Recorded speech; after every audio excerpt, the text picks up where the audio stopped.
I'm Boyd Tonkin. I'm the literary editor of The Independent, and I'm hugely pleased to be able to introduce Simon Schama as our speaker today.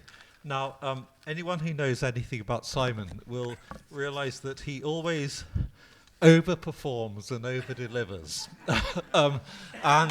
So it is going to be this evening, in fact.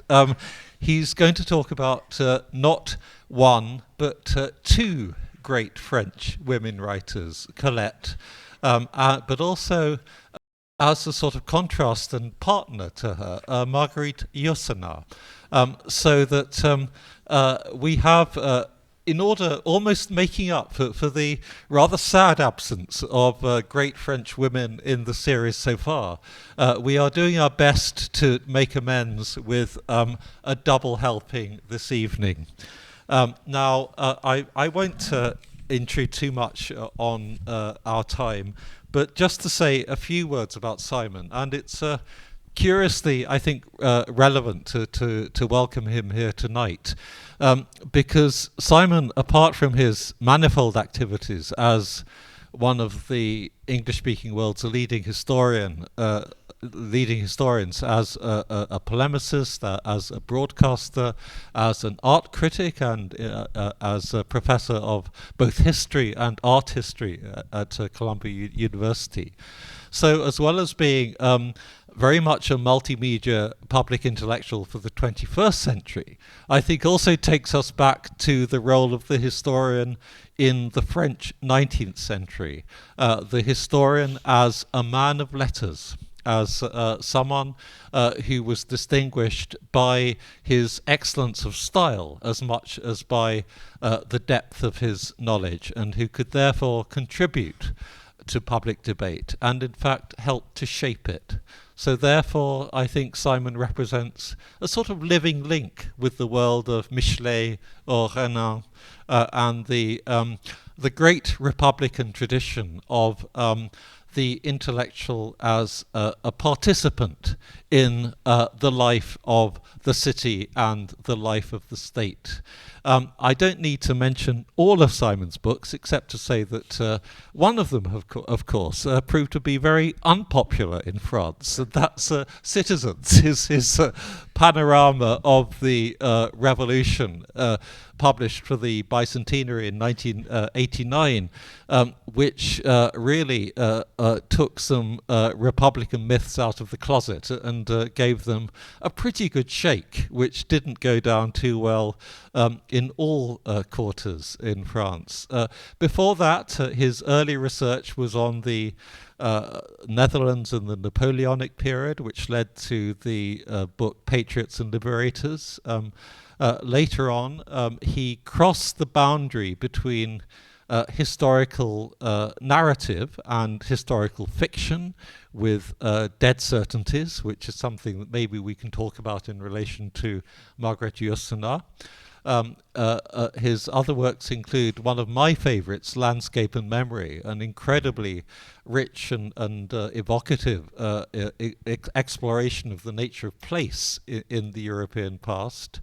And more recently, some spectacular collaborations with the BBC, first of all on the three-part history of Britain from the millennium.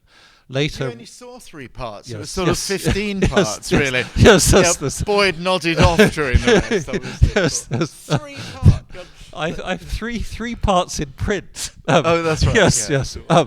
And Rough Crossings, again, a highly revisionist take on the American Revolution and its aftermath for the black Americans who remained loyal to the Crown.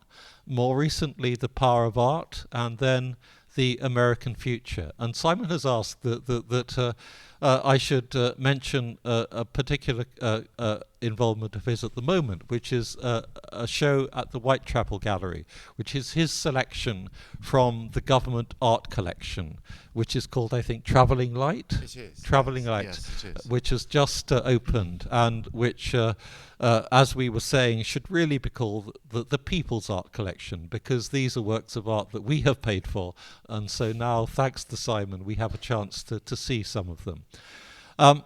Now, as I said, Simon is going to be talking about both Colette and Margaret Yourcenar.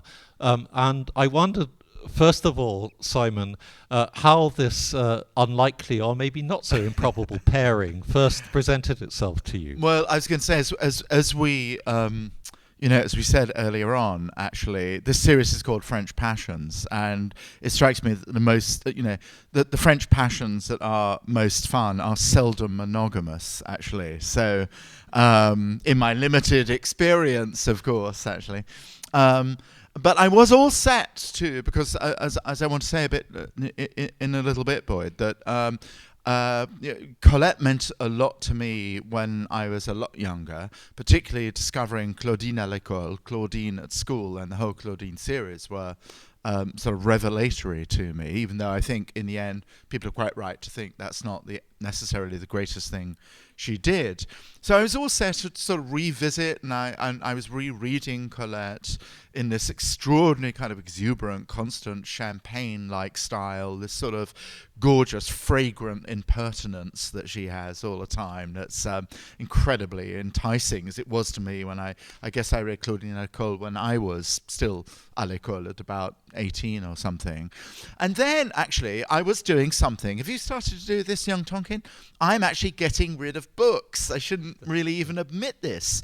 But actually, do you know about getting rid of books? It's quite fun, actually. It makes you realize, actually, what you really want to keep. Am I really going to read the learned PhD thesis on Prussian taxations in the 18th century? Probably not, until it becomes a musical or something like that. Very unlikely. And as I was, the way things happen, everybody, you've cleared out attics and libraries, maybe.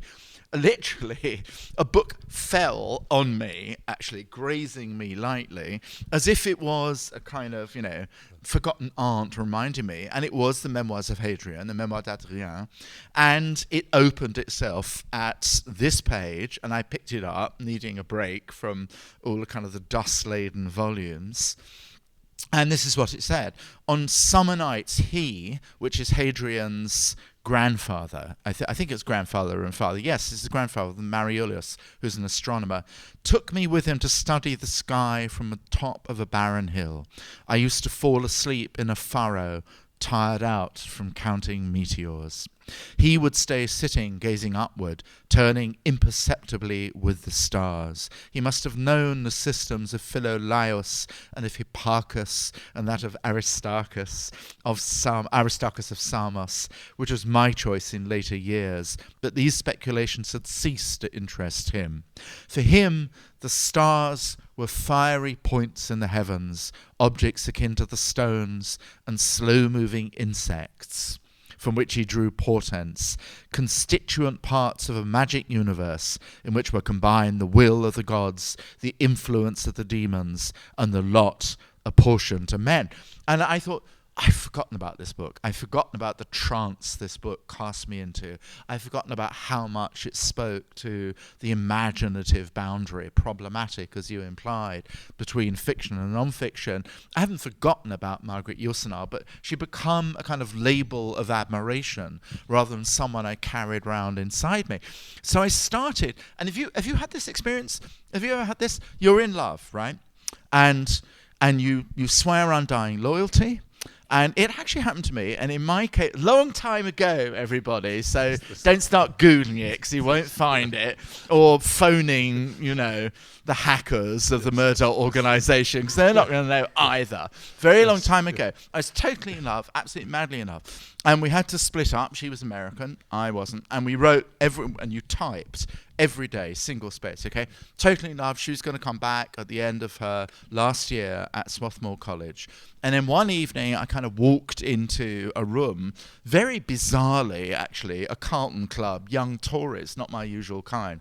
And there, beneath the candlelight, I knew was a face which told me, you are in such trouble. And so it was with Margaret Yourcenar and Colette. I thought, it's too bad. I've got to ditch, actually, the sprightly, cat-like, brilliantly insolent, endlessly effervescent Colette, and go with the large, clunky, laborious lesbian. And not that Colette wasn't a lesbian. Marguerite is my girl with the sort of single eyebrow and the moustache and the gigantic skirts and the flying cape. She is my woman. And so I phoned Caroline, who then phoned Hélène, who said, "Mais non, impossible." So I thought, well, I then recovered a bit, and I thought, Colette is not going to like this, actually. Colette is going to be making little wax models of Schama and sticking fantastic pins into them, and I will die of a horrible, as yet indeterminately labelled malady.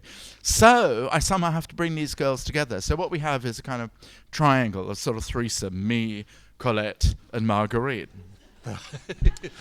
Okay, well, you asked. In my role as the kind of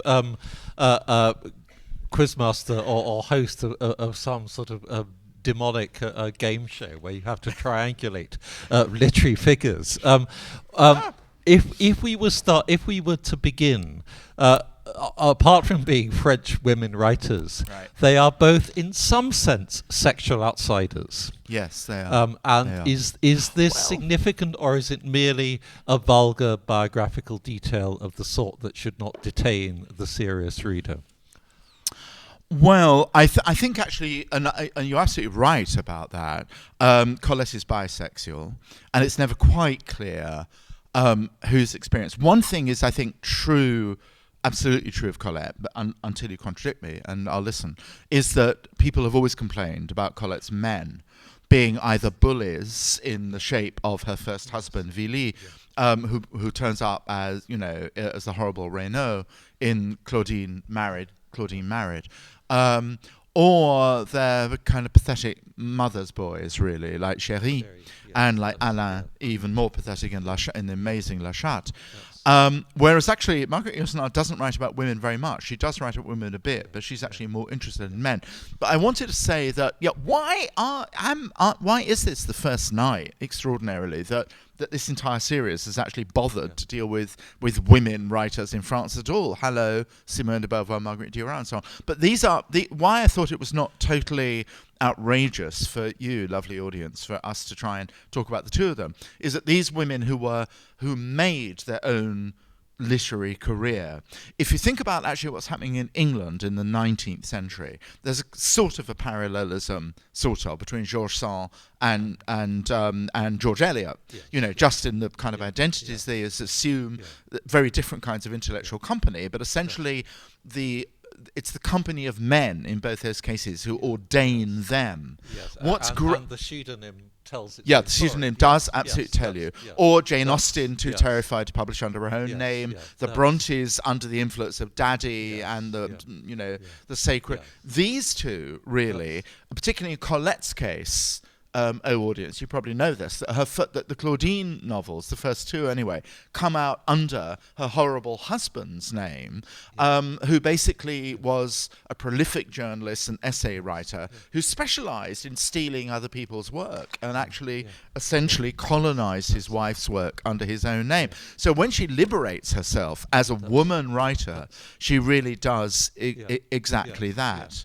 Yeah. Now let's ask the historian's question about the conditions of authorship at the time. About how was it possible to make a living or to make a name as a woman writer in the French-speaking world? Because of course, with Colette, we know that there was this whole passage through the world of the musical variety of journalism. With Margaret Yourcenar maybe slightly more privileged in her background. Oh, I think they're exactly one generation apart. Colette's born in 1873.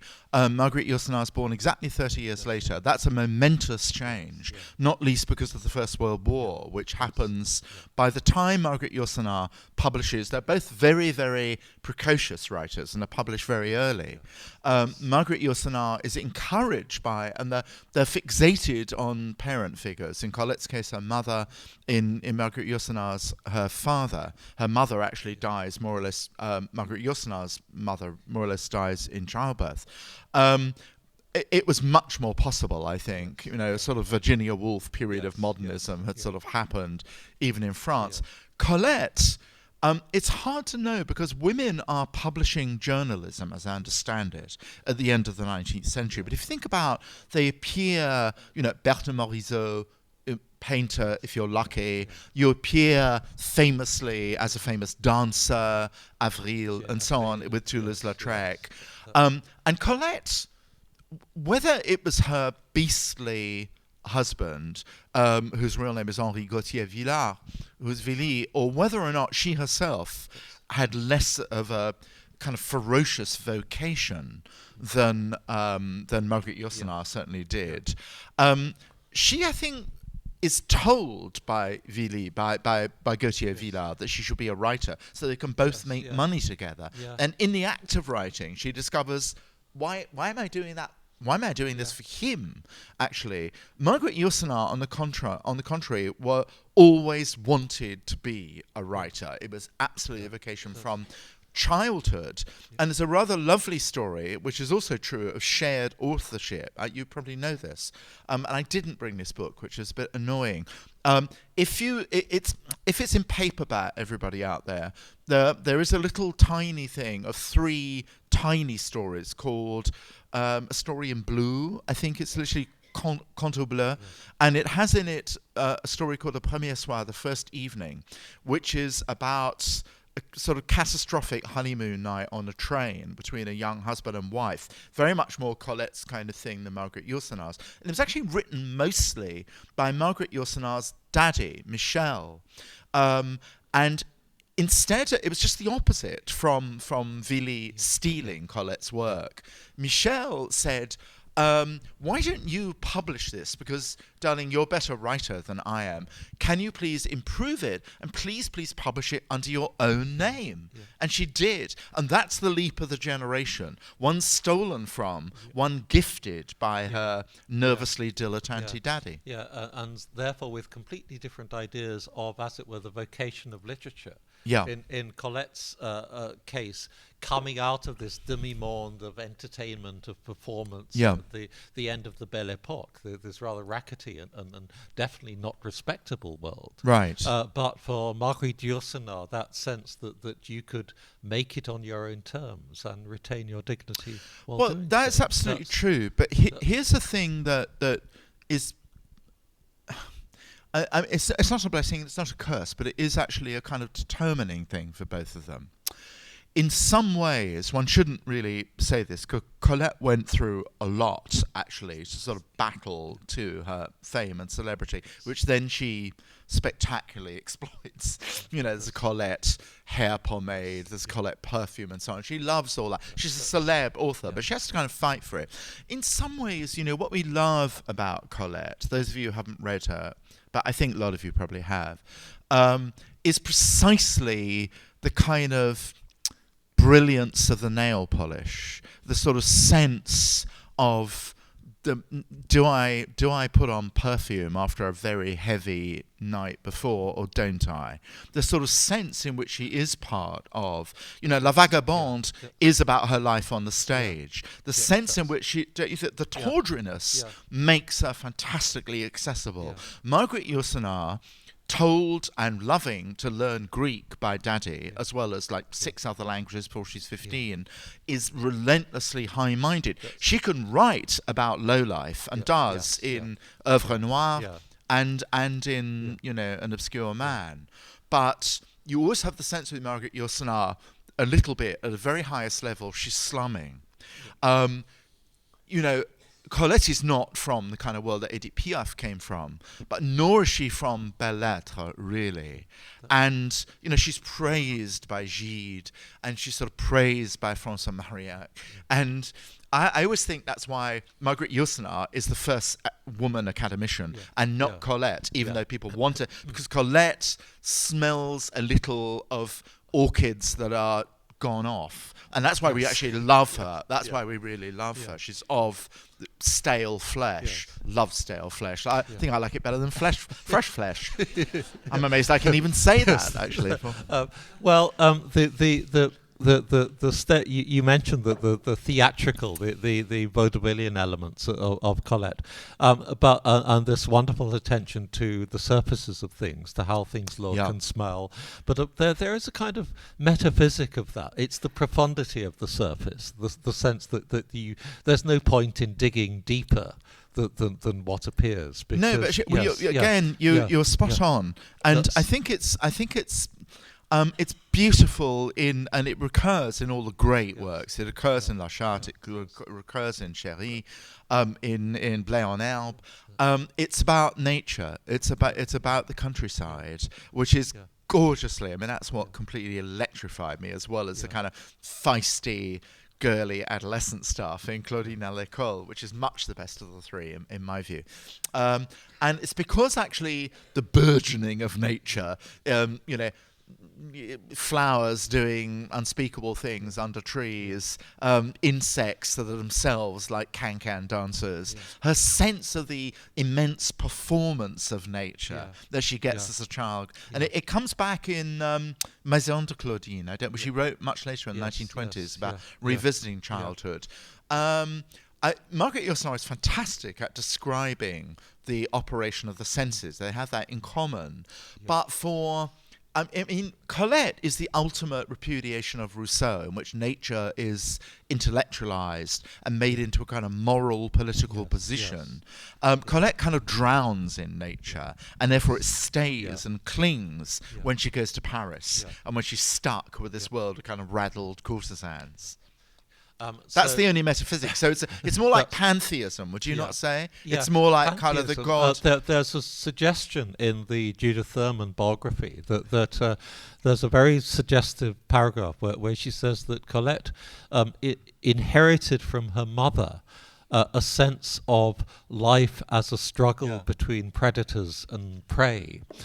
So in other words, that part of this nature worship is almost the Darwinian sense of the fight for survival, the fight for preeminence between these warring natural forces. Do you find that in her work? I do. I see. I love that book, by the way. Actually, what's it called? Pleasures of the Flesh, isn't it, or something, or Secrets of the Flesh? I can't remember. But it's a very good biography. Much the best biography of Colette, I think, in my view, of which there have been many. I tell you what was different. I mean, the mother, Sidonie, who was married twice, and sort of horrible, drunken, violent, promiscuous oaf, the first husband. Second husband, the famous Zouave, whose leg is shot off and who comes back as a tax collector to the Burgundian town of Saint-Sauveur, which is described as Montigny in Claudine, is that you get from Colette's own account the sense in which Sidonie is indeed a kind of tremendously dramatic and strong figure, but who shrinks back into herself for most of Colette's life. Colette was very guilty that she didn't play a part, really, in the Claudine novels, and the Maison de Claudine features the mother, much more, Sidonie, who is clearly a wonderful, strong little woman, much more. But there's an amazing, the very first story in the Maison de Claudine, Claudine's house, is that the mother going out of doors and say, mes enfants, where are you? You are nowhere. I can't see you. And in fact, they're right in front of her. One is just sort of round the corner of a shed, but one of them is hanging on a tree. And it's a sense, actually, of a woman in a slight sense of kind of myopic defensiveness, who's sort of contracted her animal nature. Colette would never do that, not to her dying day. She was féroce. She was almost a kind of feral creature, really, in the world of letters. So if indeed going on the stage for all those years, being the cat dancer, dancing, singing, doing everything she did, was a way to not be like Sidonie while remembering adoringly what her mother went through, I guess it was a kind of Darwinian thing. Yeah, looking in a way, Colette is the least political, the least historical of novelists. But however, looking at her work through a historian's eye, can you see her as a sort of commentator or exposer of the underside of the Third Republic of that? Well, I think yes, you can. Yeah, absolutely. I believe so, Boyd. Again, what you get in Claudine at school. I mean, if you think about really, again, most. Not all, but most women's writing in England across the Channel, it is incredibly not to diss, Virginia Woolf and all the rest of them, and Vanessa Bell, just a little bit earlier, and the great. Those Harriet Taylor, and those are made possible by the bicycle, the most revolutionary thing for a woman. The bicycle and the latchkey, that's what really emancipated women before the suffragettes.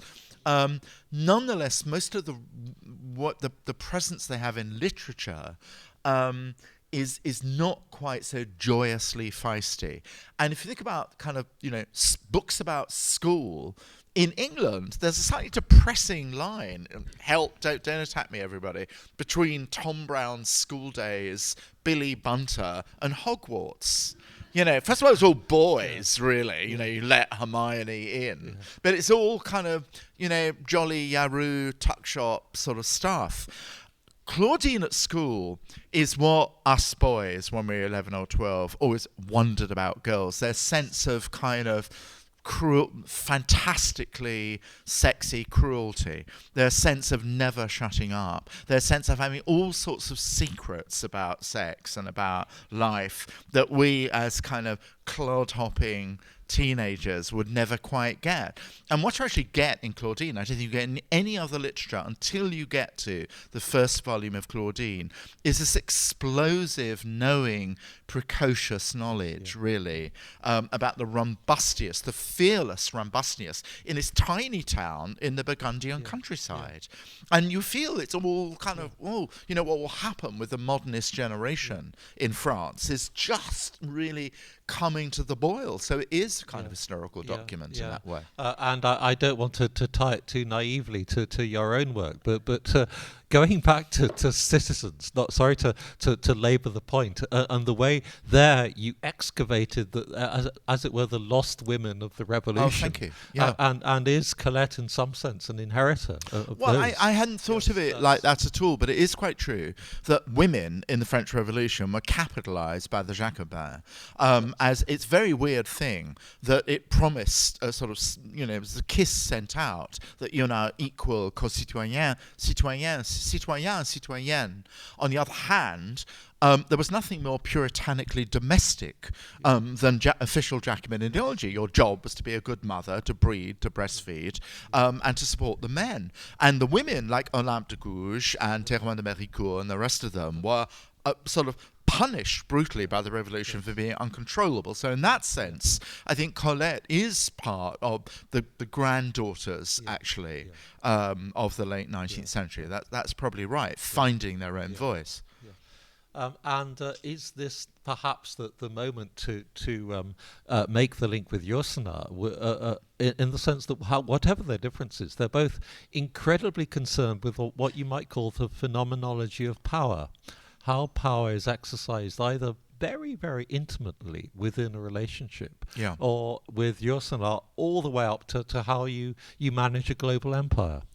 Yeah, I think that's true, and actually what's another improbable link. There are all sorts of improbable links, one of which is Belgium. And I won't go any further, actually, but you're very entitled to ask me. A very surprising link. It's actually rather tragically wonderful that, of course, Marguerite Yourcenar is the first woman to be an academician of the Académie Française.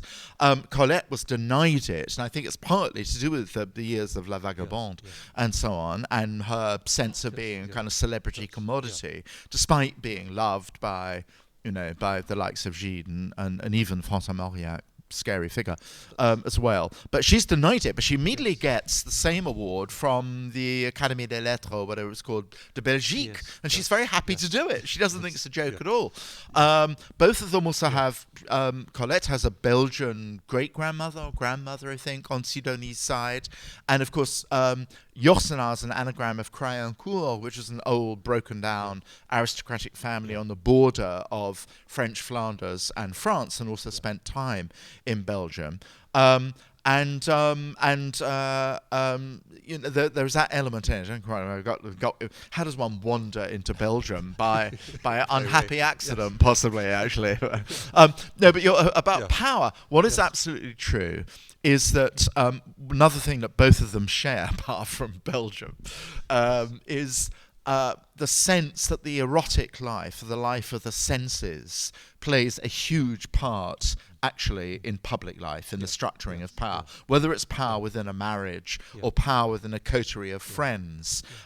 One of the things that Hadrian says is, and Margaret Yourcenar always said, is really the life of the senses is the key to things that don't always, you wouldn't think were necessarily the case unless you're the intelligent audience here. And rather wonderfully, this could have been written, I think. This is in the beautiful, lapidary, philosophically grave voice of Hadrian again. This could have been written by Colette, although it's incredibly tough-minded but high-minded. Here's the voice of Hadrian again, and we should really read a little bit of Colette. Hadrian's got all the stage time so far. The cynics and the moralists agree in placing the pleasures of love among the enjoyments termed gross, that is, between the desire for drinking and the need for eating, that at the same time they call love less indispensable, since it's something which they assert one can go without. I expect about anything from the moralists, but am astonished that the cynic should go thus astray. Probably both fear their own demons, whether resisting or surrendering to them, and they oblige themselves to scorn their pleasure in order to reduce its almost terrifying power, which overwhelms them and its strange mystery, wherein they feel lost. I shall never believe in the classification of love among the purely physical joys, supposing that any such things exist, until I see a gourmet sobbing with delight over his favourite dish like a lover gasping on a young shoulder. It's a kind of wonderful sense in which love genuinely makes the world go round, whether you want it to or not. Being able to universalize love. Which just reading that reminds me that if you wanted to pursue this comparison, you could say that the plot of the Memoirs of Hadrian is almost Colette-like in that this very significant, very grave, reverent older figure just loses it all for completely. A beautiful boy, young creature. His toy boy, Antinous, exactly. And it's actually sort of wonderful. I mean, Margaret Yourcenar, I think one thing that, again, actually is different about them is that really Colette is from La France profonde. She's from deep France, whether it's the countryside or whether it's Paris. She travels a bit, particularly, of course, to the Côte d'Azur, especially with her second husband, a kind of glamorously brilliant swine, Henri de Jouvenel. But she has a very happy third, very, very happy third marriage. Those of you who don't know the story of her life. But essentially, she's of that place. Margaret Yourcenar, both in time as well as place, is a nomad. She's constantly on the hoof. She spends, unlike Colette, who develops an incredible celebrity life in France, because actually Margaret Yourcenar is dumbstruck by love for a woman called Grace Frick. She actually goes to America just before the war, and then has to decide whether to go back, and not only to America, but not to New York, but to Mount Desert Island, which is a gorgeous island, which I know very well, off the coast of Maine. And they have this really quite tiny cottage, which they elegantly call La Petite Plaisance, and they live together as lesbian lovers for, 35, 40 years or something, until Grace Frick dies first. So she lives in obscurity in this kind of rather nomadic place. But the other thing, I think, in keeping with that sense of willed uprooting of herself in Margaret Yourcenar's case, she can put herself in the body not just of a man like Hadrian who's dying and who's looking to his death, but in the life of a full-on male homosexual, intensely erotic love relationship between, as you say, the old emperor and the gorgeous young man. And you think, oh well, he's deluded, he's besotted, but she writes about it so movingly. You feel the force of that dramatic love, and it would be unfair to. How many of you have not read the Memoirs of Hadrian? Class, put your hands up. This. Oh well, you've got such a treat. You got such a treat. If it seems boring in page 2, please, everybody, don't give up. You will fall into this kind of extraordinary trance, and you'll go away and you'll lock yourself in your bedroom and you'll forget about Christmas. You will. You're not interested in Turkey. You're only interested in the memoirs of Hadrian. It's true, isn't it? So I won't tell you what happens to Hadrian's toy boy. It would be very unfair. Now, let's go back to the question of history and the way she used sources in Hadrian. Now, she went very deep. She researched very, very closely. She tramped the sites. She read the original sources. It all fed into this extremely layered and scholarly portrayal.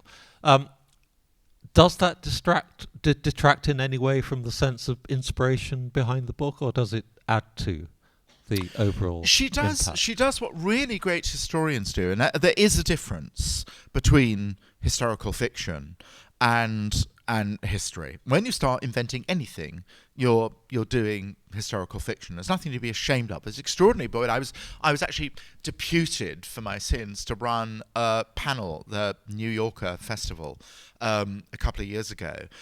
3 novelists, Annie Proulx, E.L. Doctorow, Edgar Doctorow, and Peter Carey, all of whom write what I stupidly thought they wouldn't mind being described as historical novels. They all one after each other. It was as though I'd accused them of kind of low bodice ripping or something. We are not historical novelists. We don't do any research. And I said, Peter, I know your bookshelves, I've seen them, and practically kind of falling down with the weight of, but they were sort of, embarrassed by the notion that they were that. She is not embarrassed, but I think what she, on the other way around, the opposite from my embarrassed, absurdly self-conscious, grandiose, snobbishly embarrassed panel, is someone like Hilary Mantel, whose work I love. I mean, I do like Wolf Hall, although everybody, you heard it here, the version of Thomas Cromwell in A Man for All Seasons is very, very much too nice to Thomas More, it's true. As a kind of paranoid, psychotic torturer is absolutely correct about Thomas Cromwell. And Hilary Mantel is much given to making you love monsters, really. But it is a wonderful book. But Hilary is given to saying, oh, I write where historians have to stop, and mine is the true history. Give me a break, babe. You're not doing history, you're making it up, and fine. Yes. It's great that you do. Margaret Yourself's much more modest, I think. She says, what I'm doing, I'm reaching towards an exercise of imagination, but I can't do it, whether it's this or her amazing novel about the Reformation. What's it? It's called The Abyss, isn't it, in translation? It's called The Abyss. It's called The Abyss. What's it called? It is called The Abyss. In French, it's Œuvre Noire. Œuvre Noire, which is about Anabaptists. It's not quite so amazing but it is pretty amazing.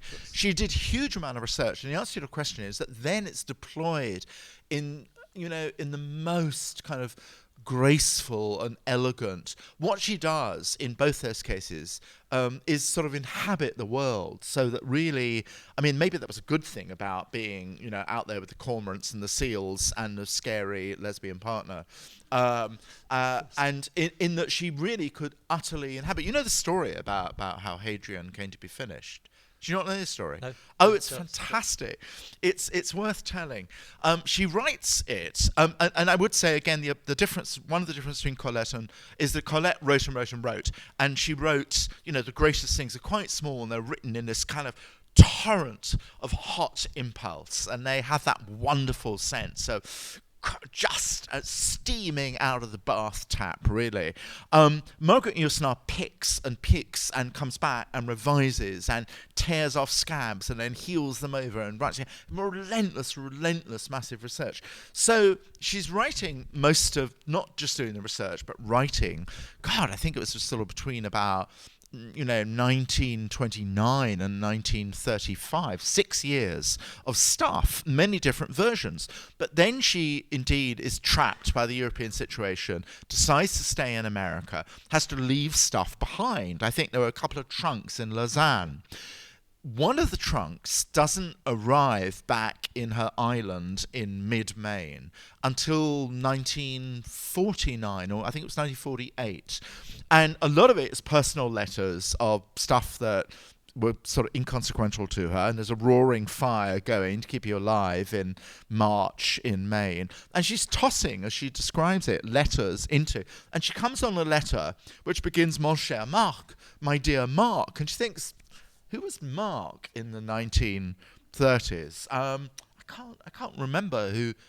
I don't think I knew anybody that close. And so, Mon cher Marc, you know, pas du bien, I mean, I'm not feeling so well, and so on. She thinks, well, who was, you know, and she realizes Mark is actually Marcus Aurelius, the adopted next but one emperor, and the voice is the voice of Hadrian. Now, you know, we have to believe that's true, or to go from French to Italian, non è vero, ben trovato. And she, you know, it's almost of a piece with her sense that fragments of lost time kind of come together and form a pattern. And she was off, and then wrote the finished book in 2 years flat.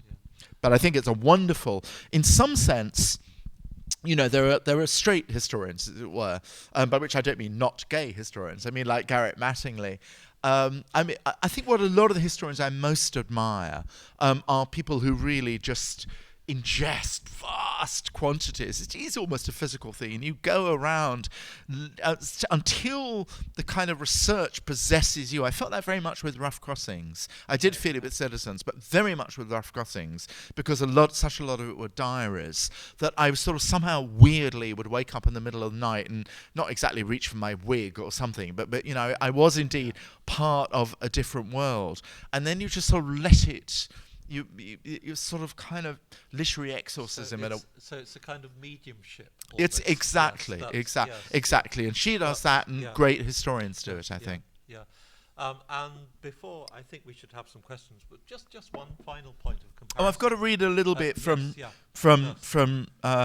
either Sherry or Lachat. I don't know. How far is it valid to see both of them as, in their own way, pagans? Oh, I think they both, at different times of their life, pretended they weren't. I think it's essential. I said Colette's pantheism is really the sense of the god of nature. Marguerite Yourcenar says that she began the Memoirs of Hadrian when she came across a phrase of Flaubert, which said, there was once a time, and Flaubert runs through like a haunting spirit, I think, all the way through Colette's work. I mean, there's an incredible set piece of a prize giving in Claudine at School, which is sort of her version of the famous agriculture inspector in Madame Bovary, where Emma and Rodolphe are basically clawing at each other's bodies while he's going on about mangold wurzels and things like that, you know. Marguerite Yourcenar says, actually, Margaret Yourcenar says of that phrase of Flaubert, there was once a time after the gods had died, but Christ had not, I think not born, but Christ had not mattered, when man was man alone. And she wanted to catch Hadrian at that moment, a man alone. Can I read a little bit? Because Colette will absolutely be sticking pins in me. Not only do I have to share the bloody stage with that frumpy old dyke in Maine, but, you know, you only read from her. What the hell do you think you're doing? Here's I'll read two bits, and I won't take long. I promise. Yeah, we've heard that before, says Tonkin. I know Hélène Fiamma, who's kind enough to organise this. La Chatte is her favourite, but it's not quite my favourite book of Colette's. But it is probably the only intense love triangle which involves a man, a woman, and a cat. And the cat is really, you don't mess around with this cat. It's a so-called Russian blue called Saha. And Colette, of course, one of her stage roles famously was as a cat. She describes the cat Alain, who is a mother's boy, who's not really up for the feisty Camille, who is just married, dope, you know. I mean, the men are really, I mean, Chérie is, oh, what a drip, you know, really, didn't deserve Leia. But she was purring, here is Alain looking forward, sort of, to his marriage. In 7 Days and 7 Nights, he began a new life in new surroundings with an amorous and untamed young woman. He stroked the cat's fur, who's, of course, is he in bed? Yeah, he's in bed with the cat. Warm and cool at the same time, and smelling of clipped box and lush grass. There's Colette, the pantheist. She was purring full-throatedly, and in the darkness she gave him a cat's kiss, laying her damp nose for a second under Alain's nose, between his nostrils and his lip. A swift, immaterial kiss, which he rarely accorded him. Ah, Saha, our nights. I mean, it's so outrageous and wonderful. And I just 2 bits from Chérie. And I've read Chérie many times, and after I'd been waylaid by the frumpy Dyke Marguerite, I thought, oh, I don't want to read Chérie again. And Chérie, it's about a young man of a retired courtesan called Leah, who's knocking 50, and who is one of the absolutely most extraordinary creations in all the fiction of women, up there with Anna Karenina and Jane Eyre and so on. And as usual, it's the men who are sort of failed gender project a lot, as we might say. They're incredible. She's incredibly cruel to this coterie of retired courtesans, and here's one of them. Shows how really ferocious Colette could be, really. Here comes Lily, who's very retired, but she doesn't reckon she's retired. She also has a tour boy called Princesse, perhaps 70 years of age, with the corpulence of a eunuch held in by stays. Old Lily was usually referred to as passing all bounds, without these bounds being defined. Her round pink painted face was enlivened by a ceaseless girlish gaiety, and her large eyes and small mouth, thin-lipped and shrunken, flirted shamelessly. Old Lily followed the fashion to an outrageous degree. A striking blue and white striped skirt held in the lower part of her body, and a little blue jersey gaped over her skinny bosom, crinkled like the wattles of a turkey cock. A silver fox failed to conceal the neck, which was the shape of a flower pot and the size of a belly. It had engulfed the chin. And yet, really, Colette rather adores old Lily, and isn't, again, as cruel. Essentially, and this won't spoil it, Chérie gets married. Leah thinks, well, it was always going to happen. He's 20-something. I'm almost 50. And then, actually, of course, he goes off marriage and comes back. And the last 20 pages, as I have to say, when I reread Chérie for probably the 7th time, the last 20 or 30 pages are just volcanically wonderful and upsetting. And you will need, whatever gender you happen to be out there, audience, you'll need at least 4 boxes of Kleenex. But here's the lovely thing before Chérie comes back to Leah. This is only Colette, and if this is mud wrestling between the two of them, the victor is ultimately, I think, and we said you can't make up your mind. I think the victim, I really have been thinking all the time until this moment, the victor is Yourcenar for the profundity. I think the victor is actually the little cat, is Colette.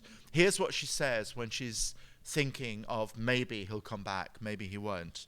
My poor Chérie, it's a strange thought that the two of us, you by losing your worn old mistress, and I by losing my scandalous young lover, have each been deprived of the most honourable possession we had upon this earth. Slam dunk, as we say in America.